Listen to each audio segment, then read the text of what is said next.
Broadcasting from the business capital of the world, this is the Podcast Business News Network. Have you ever done this? Have you ever wondered what your animal is thinking? What is going through their mind? Well, she's somebody that can give you that information as an animal communicator.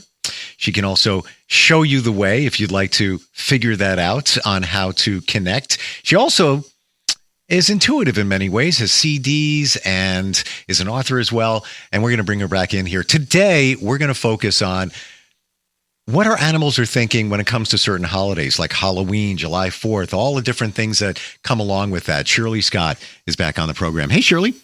Hey, Steve. How are you doing? I'm good. I've learned so much about animal communication since we got together. I share it with others. And this, I wonder, as I'm walking around with my dog in the neighborhood, and I never thought of it until we're talking about it today, but there's all different decorations going on. Like, what are they thinking? Have you asked animals what's on their mind in regard to holidays? Oh, yeah. You know, animals are so perceptive when it comes to holidays and the excitement that we put out and all of that. And, you know, we forget that a lot of times seeing a, blow-up ghost in a front yard or, glow-in-the-dark eyes or something like that won't affect an animal. But it really, really does, because it's something that is not human, but it's not in the natural world, like a tree or a bush. And anything that kind of glowing in the dark is, to them, can put them on the defensive, because at night, of course, predators' eyes glow in the dark. And so Halloween is one of those scary things for them, too. Especially, you're in the house and the doorbell keeps ringing and ringing and ringing. And when they run to the door, then they see these distorted faces. Because dogs in a pack in the wild, the face is really important to them, because they watch the other dog's eyes and see them dilate or non-dilate, which tells what kind of mood they're in. Or the muscles around the eyes will move just a little bit, and that's an indication. Or, the growl or the baring of the teeth. So when they see masks that really don't have any movement to them, the plastic ones and stuff, it can really throw them off center and make them afraid. I never thought any of this was possible. Yeah, it's really, animals watch faces. That's a big part of communication in the animal kingdom, huge part. And so if you have a mask on that shows no movement, they almost think that that's a dead sign, like that's death. And if you have one that's sort of the easy ones that move a little bit, but it moves unnatural for them, it's not the same as a natural movement. So they will back away from it and be afraid of it, because it's unbalanced to them, and they don't know what those movements are saying to them. Do they feel that it is a celebration? Let's say Halloween. Let's focus on that holiday right now. Are they feeling that from it, or they don't know what it is? They don't know what it is. Halloween is one of those where they do feel the extra people, trying to get in touch with the dead, and the extra energy of that. And so it is the supernatural energy that they do feel compared to, like Christmas or something. So there is that feeling to them that there's a lot more spiritual sort of stuff going on from the dead. And that's one of the reasons, too, where a lot of these costumes scare them or put them off or, make them not want to go with it. And even, when you dress a dog up for Halloween or something, most of them don't like it. But some of them do, but most of them don't. They don't like the feeling of it on them. It's not natural. But when they see these costumes, it can really scare them and put them off. Yes. I had I'm going to pivot for just a second because it just flashed back into my mind and get back to holidays in just a moment. I was walking my dog this morning, and usually when he sees a dog, he either doesn't do anything or he barks. More times than not, he doesn't bark, or he'll look and like, what's going on over there, and just keep doing his thing. And this morning, there was a dog that was the same color as he, much bigger. I don't know, probably a different breed, but just kind of looked like him. And my dog turned around and pivoted the other way and wanted nothing to do with it. He's never done that before. And I'm only thinking of it now, and I should have, communication-wise, checked in with him somehow. What could I have done to figure out what he was thinking at that time? You probably could have turned around and walked with him because obviously he was scared of this dog and obviously felt that this dog was a threat to him. And if you would have, just asked him the question, what's wrong in your mind, or even you could do it verbally, you probably would have got an answer back. He probably would have looked up at you. His eyes would have been dilated, and he would have probably said, afraid, because obviously there was something about this dog's energy, which was probably a true alpha dog, and he wanted nothing to do with it. He didn't want to confront it on any level because he did not trust it from just the body language that the dog was putting out.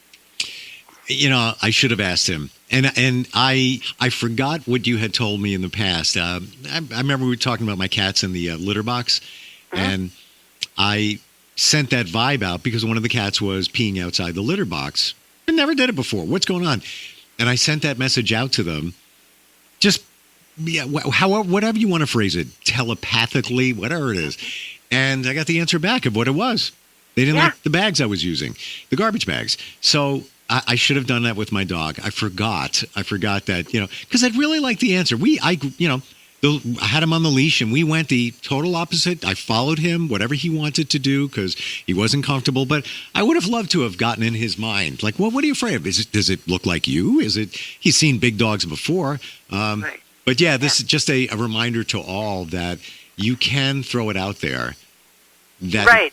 And you need to do it in the moment, in that moment. That's because, 2 minutes down the road, they have forgotten about it. It's like, and they'll look at you like, I don't see the dog now, so they forget about it, and it has to be done in that moment. My dog is a service dog, a trained service dog, but I will watch her, and I, immediately, right in the moment, I'll ask her, okay, what's going on? What do you feel? And, I get an answer. And usually, if it's not a sentence, it's a one word, or you see a picture in your head about, I'm afraid type thing. Animals don't usually put long sentences together. When I'm communicating with an animal, I will see a picture or hear some words, and then I put the sentence together, But animals don't usually say, well, I'm here, and this is what, da-da-da. They don't do that. They don't use a lot of adjectives usually, but they will say, afraid, fear, attack, or you'll hear that in your head, which is the interpretation that your body is doing from the telepathy, or you'll see a picture that will tell you exactly what is going on with them. Well, key point is you got to do it in the moment. Yep. Yep. So let's get back to holidays. Let's go to July 4th. Obviously, a challenge for a lot of animals. It is a huge challenge. First of all, the noise from fireworks. A lot of times, the hearing of animals is 100 times greater than ours. And so if it's a big noise to us, then it's like really big to them.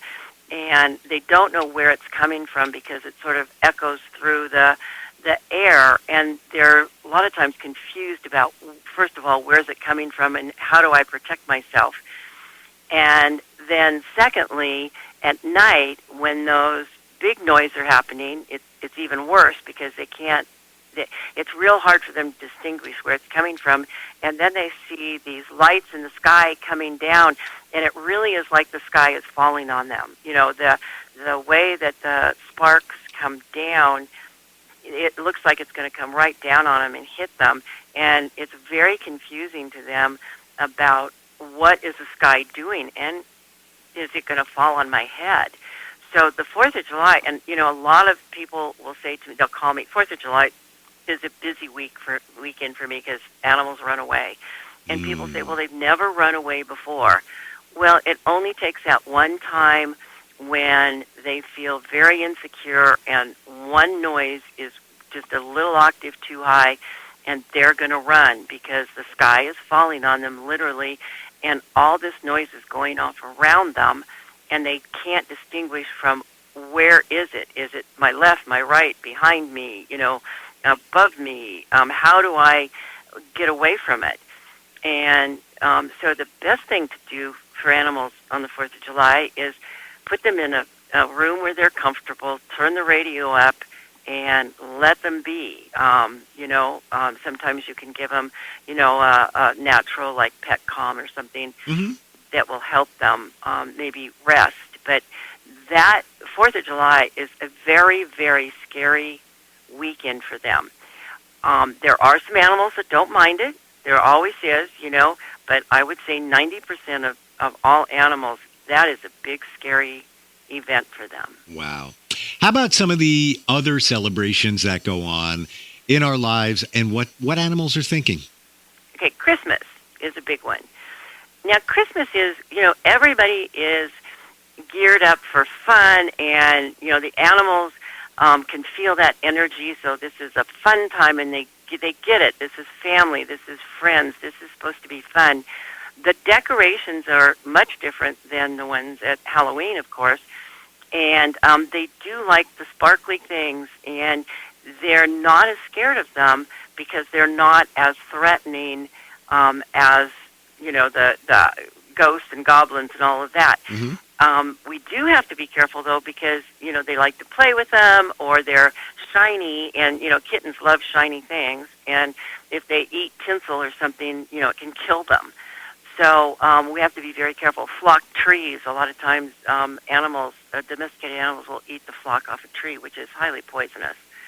And a lot of the plants at Christmas time are highly poisonous to animals.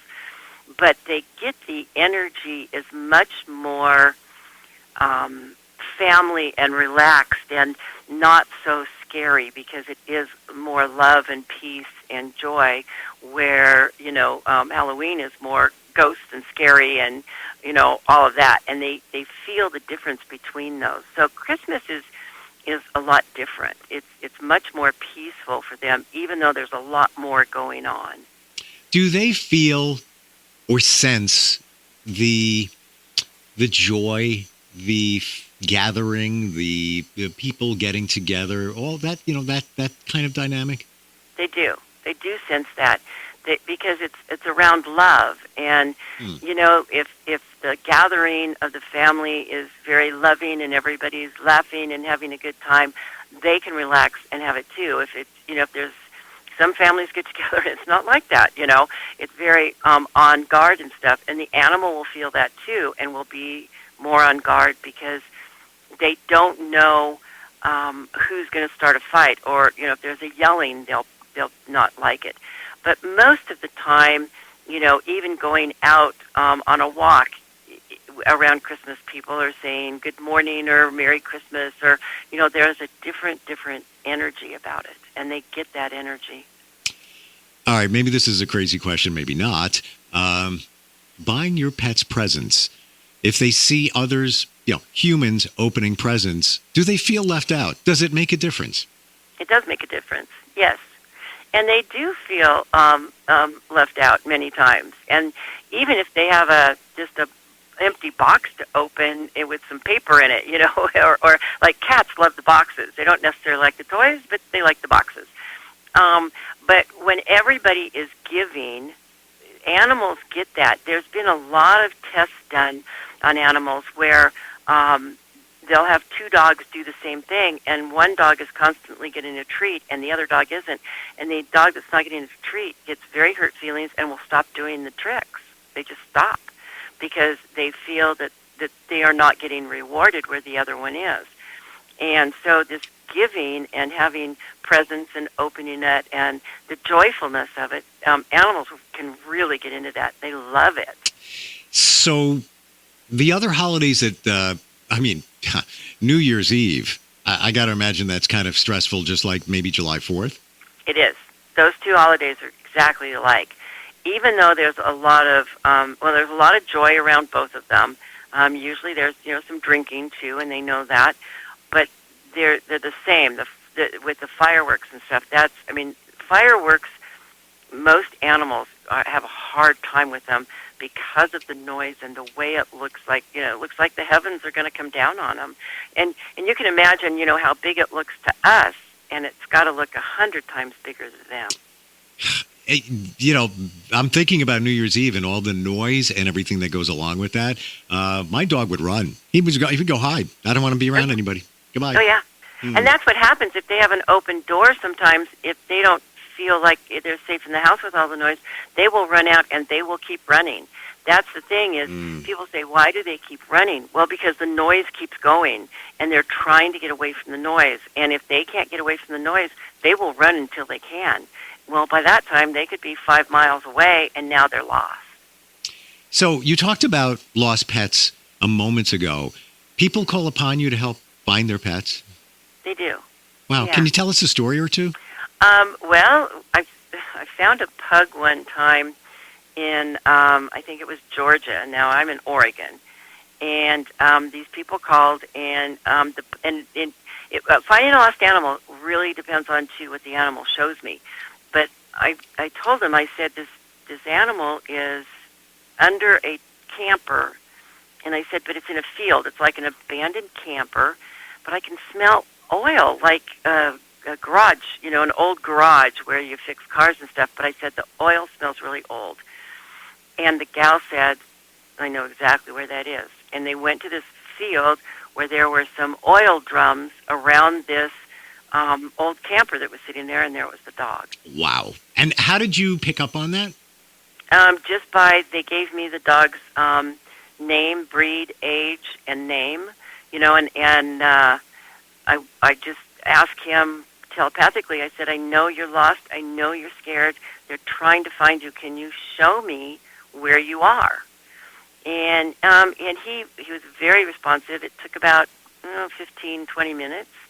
And I came back with where he was, And if the animals will show me, I can pretty much, hone into them. I found animals in India and Australia and the UK, Canada, all over the United States. Yeah. That's the one thing we haven't talked about recently, in that you can do this anywhere. And the way you can do it is just if somebody presents you with a picture.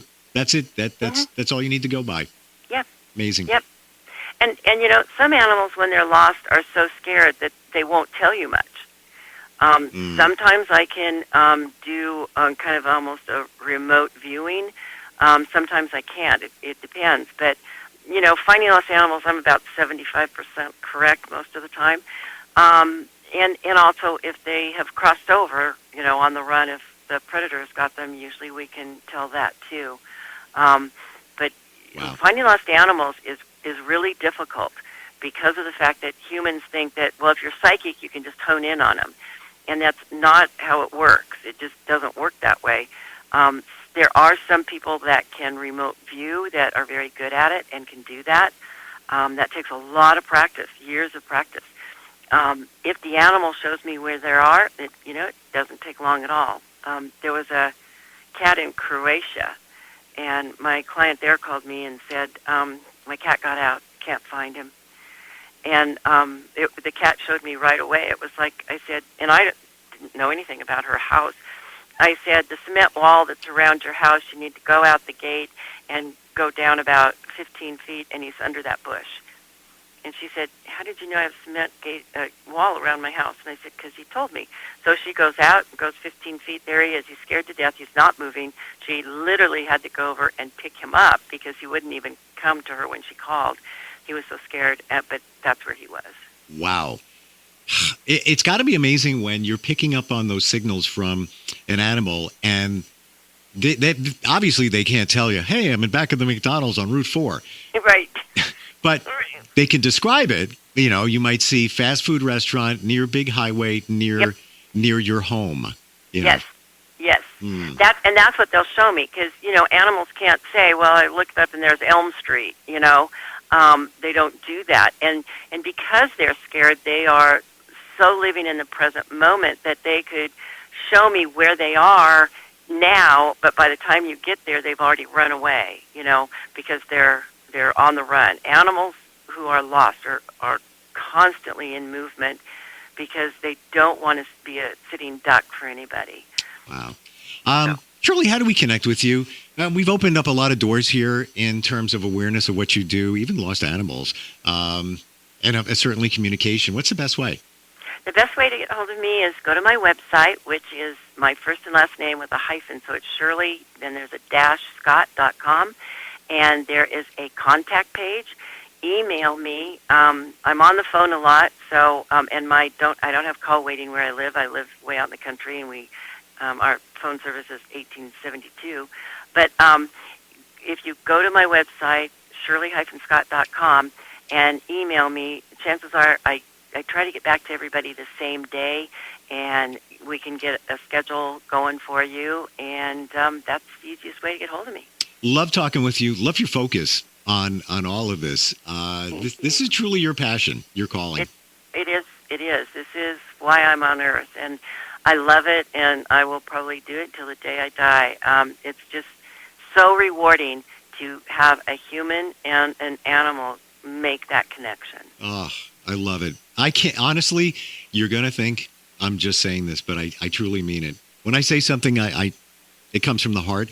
Yeah. I'm looking forward to go home and communicate with my animals. I really am. I love just sitting on the couch and just like throwing messages to them and have them look at me and see what I get back from them. Yeah. It's cool. Yeah, and if you do that, the more you do that, the better connection you get with them, and they start to understand that you really are hearing them, and there is a awareness that happens when you do that, and just do it every day. Yeah. Thanks for saying that, because I didn't really process that, but it makes perfect sense.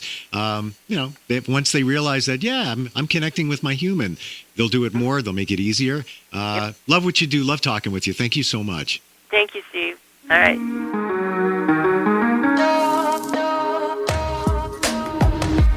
Broadcasting from the business capital of the world, this is the Podcast Business News Network. Have you ever wondered what your pet is thinking? Have you ever wanted to tell them something?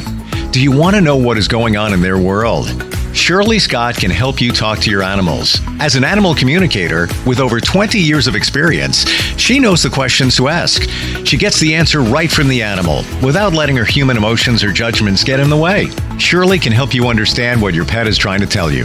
She can help with behavior issues, health problems, and other communication that might help the pet's human understand them better. Her books range from how to deal with ghosts and demons, how to talk to disembodied spirits, a workbook on how to become more positive so you can live a better life, a new children's book written from her goat's point of view, and even an animal communication CD. All of these and more are available on her website. Find out more about Shirley by going to her website at shirley-scott.com. or email her at scott@shirley-scott.com. You'll find that Shirley is friendly, honest, and comes from a positive point of view. Not completing high school is more of a social thing than it was an academic thing. I came out in the 11th grade. Nobody was embracing you. The kids were cruel. It was very difficult to be gay. Even though all these years have passed, I still had that longing to have my diploma. The hard part was determining that I was going to do it, but I definitely didn't do it alone. At age 30, with the help of her mentor, Carissa finished her high school diploma. I have a mentor, Maria. She convinced me to continue my education And to finish what I started to get my diploma. just never judges. She's a true role model. If you're even considering getting your high school diploma, go get it. You can do it. No one gets a diploma alone. If you're thinking of finishing your high school diploma, you have help. Find free adult education classes near you at finishyourdiploma.org. That's finishyourdiploma.org. Brought to you by the Dollar General Literacy Foundation and the Ad Council.